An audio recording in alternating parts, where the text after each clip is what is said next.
Welcome back, 5280 Sports Network. I am Nate Lundy. Doug Ottewill from Mile High Sports joining us. Doug, we just wrapped up the last of the joint practices, the ones with both the Niners and the Broncos.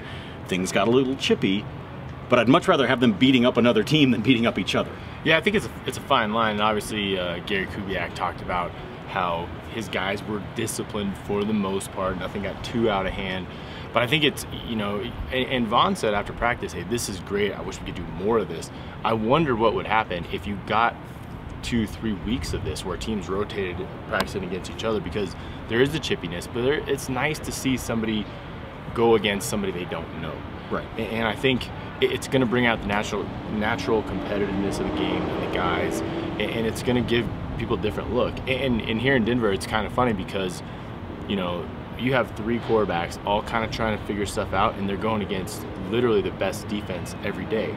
It's probably good in the long run, but it makes it pretty hard to evaluate in the short term. So watching these guys against another defense, I think it's got to be helpful for the coaching staff. You talked about this idea of rotating through teams. I'll be honest with you, I'd rather see that than 4 preseason games. Give me 2 preseason games and let's do some more scrimmages and some more game scenarios like what they're able to do with Chip Kelly and the Niners here. To me, that'd be a lot more effective than having to go out and play some preseason games where by the midpoint of the third quarter, no offense to these guys that are working really hard, but these are guys that aren't going to make the roster. And I think you're going to see a lot fewer injuries too, if you were to do that. I mean, obviously you want to have one real speed, real life kind of game, but in terms of the strategy of what the coaches are doing, the looks that they're giving each other, both offensively and defensively, I think if you rotated teams, you would get a lot more out of it in terms of your preparation for the season.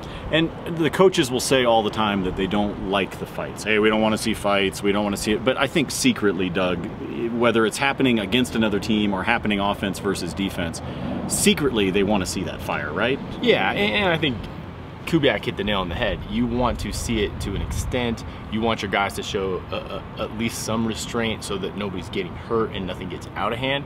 But if your team doesn't have any of that, I think you're in trouble. They don't have any fire. And I think clearly the Broncos defense has fire, and the offense too. And they, you know, we saw it with Emmanuel Sanders and Chris Harris, you know, just before the joint practice started. But that kind of thing doesn't happen if you're practicing against another team more frequently.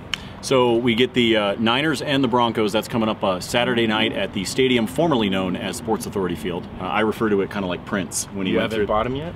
No, not yet. I'm trying. Me neither. I got a bid in. I think it's low.